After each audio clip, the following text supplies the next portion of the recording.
Энэхүү бичлэгээр та бүхэндээ өөртөө аз дуудах, аз жаргал, амжилт дуудах хэдэн аргыг хуваалцах болно.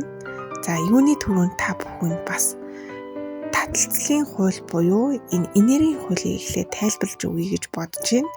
Зарим хүмүүс бол мэдж байгаа байх, мэдгүй хүмүүс ч бас үүнийг сонсож байгаа учраас эхлээд түүнийг тайлбарласны дараа яг энэ энергийг яаж өөртөө татах аргыг та бүхэндээ хуваалцах болно. За энэ хууль нь болохоор хүн өөрийн дотор байгаа тэр мэдрэмж, итгэл үнэмшил тэр энерги нь татагдаж ирдэг гэдэг хууль байдаг байхгүй юу? За ингээ үргэлж инээмсэглэдэг хүн болвол ингээд эргэн тойронд амар хөвгчлөлтэй хүмүүс байдаг ч юм уу. За тэгээд баян хүмүүс улам баяждаг, ядуу хүмүүс улам ядуурдаг гэдэг энэ үг болвол хүний өөрийн сэтгэл мэдрэмж, итгэл үнэмшилтэй холбоотой байдаг. Та өөрийгөө хэн гэж тодорхойлно, яг тэр зүйл таны амьдралд татагдаж ирдэг, бас тэрийг үйлдэж байдаг. Та өөрийгөө хүчтэй гэж үзвэл танаас хүчрхэг үйлдэлүүд гарна гэсэн үг. Тэгэхээр та өнөөдөр үүн бичлэгээр дамжуулан азтай болохын тулд та өөрөө азтай энергийг өөртөө татах ёстой гэсэн үг. Таны дотор ямар энерги байна? Тэр энерги танд ирнэ гэдэг энэ ганцхан зарчмыг ойлгочих юм бол хүн өөрөө өөртөөгөө ажилласнаар хорвоо ертөнцөөс хүссэн бүх зүйлээ, сайн сайхан зүйлийг авах боломжтой. За тэгэхээр азтай энергийн хамгийн чухал зүйл бол өөрийнхөө эргэн тойронд хүмүүст, танихгүй хүмүүст гинтийн бэлэг барих арга байдаг. За та хорвоо ертөнцөөс азтай гинтийн бэлэг татах байгаа учраас та өөрөө ч гэсэн хүмүүст бас гинтийн бэлэг барих ийм энергитэй байх ёстой гэсэн энгийн зарчим байгаа гэсэн үг.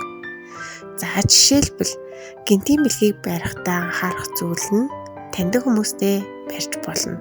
Гэхдээ таньдаг хүмүүстээр гинтийн бэлэг барих жоохон асуудалтай нь юу вэ гэхээр та ингээ баярлуулаад ахаар буцаад нөгөө хүн талархснаа илэрхийлэх гэдэг энэ сул талтай гэсэн үг.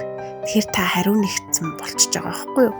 Тэгэхээр аль болох энэ гинтийн бэлгийг найз нөхөдтэй өгөхөөс илүү нэмэлтээр танихгүй хүмүүст гинтийн бэлэг туслах ийм зүйлийг хийж чадах юм бол та азтай байж чадна.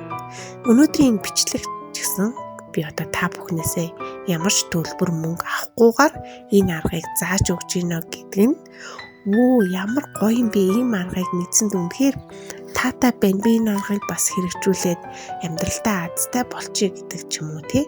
Ийм гоё баяр баясгалан танд өгж байгаа учраас эргээд надад дотоод баясах, баяр баясгалантай зүйлсүүд маань маш их ирдэг. Та бүхэн миний YouTube-оор орох юм бол маш их бичлэгүүд хийсэн байгаа. Тэгээ энэ бичлэгүүдийг хийснээрээ эргээд надад сайн сайхан азтай сайхан зүйлүүд маш их тохиолдсон байгаа.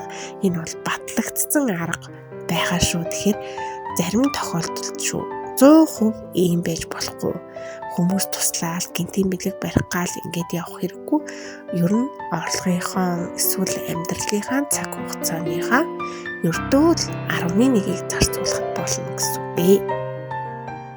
Өдөрт 10 цаг идэвхтэй байлаа гэхэд 1 цаг хүнд туслах, эсвэл хүнд зөвлөгөө өгөх, дээрээс нь бэлэг өгөх ч юм уу эсвэл орлогынхаа 11-ийг бас бусдад гинтийн бэлэг барих, сайн үлсийн санд мөнгө хадивлах гэдэг ч юм уу иймэрхүү зүйлсүүдэд хийж болдог. За миний хувьд гэх юм бол бас гудамжинд таарсан хүүхдүүдэд бас 5,000 төгрөг, 10,000 төгрөг ч юм уу гэдэг өгж эхэлж байгаа. Тэгээ өмнө нь бол энэ үн төлбөргүй энэ бичлэгүүдээ бол хийдэг. Тэгээ сүүлийн үед бол нөгөө мөнгөний эд баялагын урсгалаа нээж байгаа учраас би өөрөө ч гэсэн хүмүүст бас мөнгөн хэлбэрээр ингэж гоё бэлэг өгөх юм бол эргээд надад орлого, ашиг олог маань нэмэгдэх ийм сайн талтай учраас би хүмүүст бас тийм бэлгүүдийг бас өгж байгаа. Тэрнийхээ ачаар бас ашиг орлого нэмэгдэх, санхүүгийн хувьд гинтийн бэлэгтэй мөнгө төгрөг хүнээс авах ч юм буцаж одоо үржигдэж илүү их болж орж ирж байгаа нь ажиглагдсан учраас өнөөдөр та бүхэндээ энэ аргыг хуваалцаж байгаамаа. Тэгэхээр яг одоо энэ бичлэгийг үзэж байгаа бол 1000 төгрөг чамаагүй, 5000 төгрөг чамаагүй хин нэгний данс руу зүгээр л хийхгүйгээр хийж бас болдог.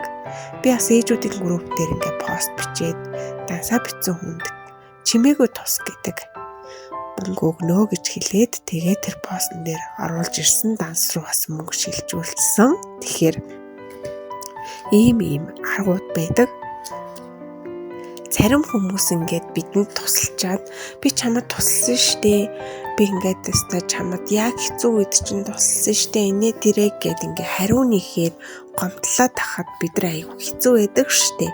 Яг тэрэн шиг бид нар ч гэсэн ингээд нэг юм дараа нь гомдлохгүй тус авахыг бүхэн хүсэж байгаа. Тийм ч учраас бид нар ч гэсэн хүнд туслахтаа ямар нэг юм хариу нэхлгүйгээр туслах нь биднэрт өөрт нь бас тийм хариу нэхгүй тус орж ирэх магадлалыг өсгөнө гэсэн энэ арга юм байна.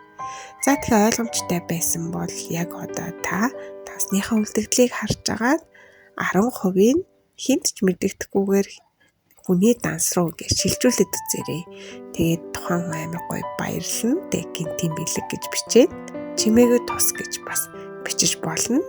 За тэгээд бас гоё хүмүүстэй зориулсан эерэг сайн сайхан зүйлүүдийг бас түгээж болно. Төрөл бүрийн одоо ингэж өөртөө авахыг хүссэн зүйлээ хорвоо ертөнцид бусд хүмүүст гоё тусалснараа та ч гэсэн тэр амжилт бүх сайн сайхан зүйлийг хүртэх боломжийг нээж байгаа юм шүү. Баярлалаа. Баяртай.